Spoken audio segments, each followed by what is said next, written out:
तुकाराम और सुखीराम दो भाई थे। तुकाराम स्वभाव का लालची और बहुत ही मतलबी इंसान था। बहुत सारा धन होने के बाद भी उसका लालच कभी कम नहीं होता था।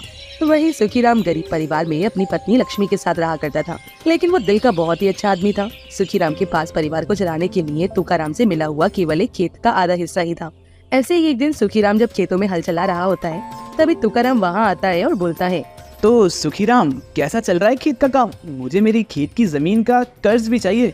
भैया, मैं जल्दी ही आपका कर्ज भी दे दूंगा, आप चिंता मत कीजिए।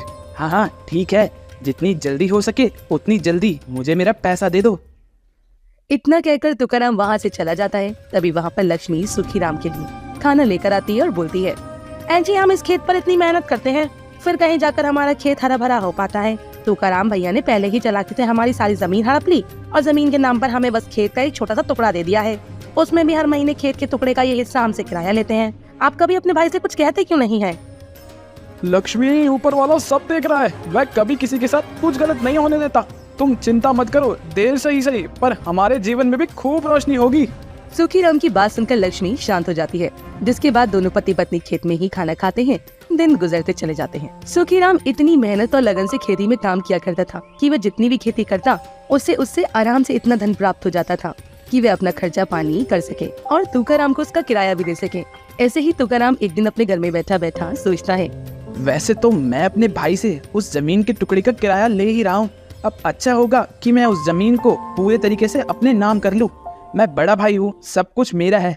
वैसे भी सुखीराम पढ़ा लिखा तो है नहीं और उसकी बीवी भी अंगूठा छाप है। मैं उन दोनों से जमीन के कागजात पर हस्ताक्षर करवाकर सारी जमीन अपने नाम कर लूंगा और उनको पता भी नहीं चलेगा। ऐसे ही एक दिन तुकाराम सुखीराम और लक्ष्मी के नाम से जमीनी कागजात बनवाता है, जिन्हें लेकर तुकाराम सुखीराम के घर जाता है और बोलता है, सुखीराम, इन कागज पर अपने हस्ताक्षर कर दो और लक्ष्मी तुम भी कर दो। इन कागजों में क्या लिखा है भैया, थोड़ा पढ़कर बता देंगे आप? इन कागजात में लिखा हुआ है कि अब से मैं तुम लोगों से जमीन का किराया नहीं लूंगा, बल्कि मैं तुम्हारे हिस्से की जमीन को तुम्हारे नाम कर रहा हूँ। मैंने आज तक तुम लोग के साथ गलत किया, इसलिए अब मैं अपनी गलती को सुधार रहा हूँ। तुकाराम की बात सुनकर सुखी और राम लक्ष्मी खुश हो जाते हैं और हंसी खुशी कागजों पर हस्ताक्षर कर देते हैं। जिसके बाद अगले दिन जब सुखी राम और लक्ष्मी खेत पर काम करने के लिए जाते हैं, तभी तुकाराम वहाँ पर आता है और बोलता है, कैसा चल रहा है फिर खेत का काम? बहुत अच्छा चल रहा है भैया। तो इस बार जो फसल होगी उसका सारा पैसा मेरा। अरे वो क्यों भाई साहब, इस पर जो हम खेती करते हैं उसका पैसा हम आपको क्यों दें? उस पैसे पर तो हमारा हक है। इन कागजों की हैसियत से ये तो वही कागजात है ना जिन पर आपने कल हमारे हस्ताक्षर करवाए थे। सच सच बताइए तुकाराम भाई, आपने इन कागजात पर क्या लिखवाया है? इन कागज में लिखा हुआ है कि अब तुम्हारे पास एक फूटी कौड़ी तक नहीं है। जितनी भी जमीन थी ना तुम दोनों के नाम, वह तुमने सब कुछ मेरे नाम कर दिया। इस हिसाब से अब जिस जमीन पर तुम दोनों खेती कर रहे हो ना, वह जमीन भी मेरी है। यानी कि तुम दोनों हुए मेरी जमीन पर काम करने वाले नौकर। इसलिए नौकरों को कभी फसल का रुपया पैसा नहीं मिलता, नौकर को बस काम करता है। भैया, आपने हमारे साथ इतना बड़ा धोखा क्यों किया? अरे मैं आपका सगा भाई हूँ, कम से कम एक बार मेरे घर परिवार का तो ख्याल किया होता। जो ख्याल करना था मैंने कर लिया। अब चुपचाप दोनों काम करो, क्योंकि काम नहीं करोगे तो फिर खाने के लिए तुम्हें दाना पानी कहाँ से मिलेगा। इतना कहकर तुकाराम सुखीराम को वहाँ से भगा देता है। दुखी सुखीराम अपने घर पर जाता है। अपने भोलेपन की वजह से अपने भाई से मिले इस धोखे के बाद सुखीराम का बसा बसाया जीवन बर्बाद हो जाता है। इसी बीच लक्ष्मी गर्भवती हो जाती है। अब सुखीराम को अपनी पत्नी की भी और ज्यादा चिंता सताने लगती है, जिसके चलते एक दिन सुखीराम गाँव के बड़े जमींदार के पास जाता है और हाथ जोड़ते हुए बोलता है, जमींदार जी, मुझे अपने खेतों में काम पर रख लीजिए, मैं कोई भी काम करने के लिए तैयार हूँ। मेरी पत्नी गर्भवती है और मेरे घर पर उसका पेट भरने के लिए एक दाना तक नहीं है। मुझ पर थोड़ी कृपा कीजिए जमींदार साहब। अरे इतना हाथ पैर मत जोड़ो, तुम मेरे खेत में काम करोगे तो मुझे तो खुशी होगी। कल से काम पर आ जाना और हाँ, ये लो कुछ पैसे, आज रात का खाना मेरी तरफ से खुद भी खा लेना और अपनी पत्नी को भी खिला देना।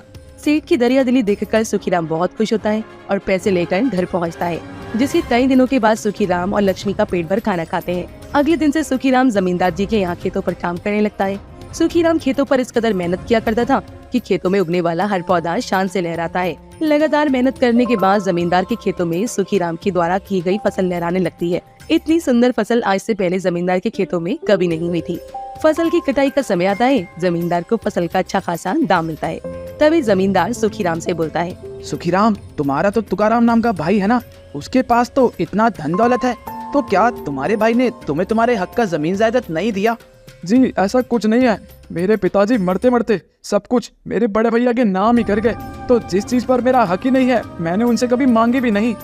सुखीराम अपने भाई की बेइज्जती ना करते हुए उसकी गलतियों पर पर्दा डालकर वहाँ से चला जाता है। जमींदार को सुखीराम की बात कुछ हजम नहीं होती। अगले दिन जमींदार किसी कानूनी काम से कचहरी जाता है, जहाँ वह तुकाराम को वह वकील के साथ बात करते हुए देखता है।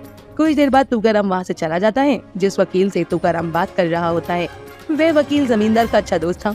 जमींदार उसके पास जाता है और तुकाराम के बारे में पूछता है। तभी वकील उसे तुकाराम का सारा सच बता देता है और जमींदार को बोलता है, अच्छा तो ये बात है, इतना बड़ा धोखा दिया है इसने सुखीराम को।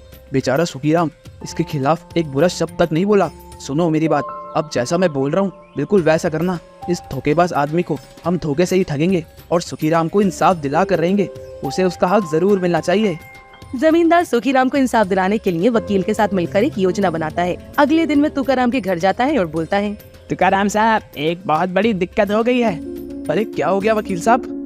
तुकाराम साहब, आपकी जो जमीन है वह सारी की सारी सरकारी जमीन के अंतर्गत आ गई है। कहने का मतलब यह है कि अब आपकी सारी जमीन सरकार के पास चली जाएगी और आपको उसकी एक फूटी कौड़ी तक नहीं मिलेगी। ये क्या बकवास कर रहे हो तुम? इतने बड़े वकील हो, कोई ना कोई हल तो होगा ना इस मुसीबत का। मैंने सारी कोशिश करके देख ली। अब तो आपको बस जमींदार साहब ही बचा सकते हैं। मैं उनसे सारी बात कर लूंगा।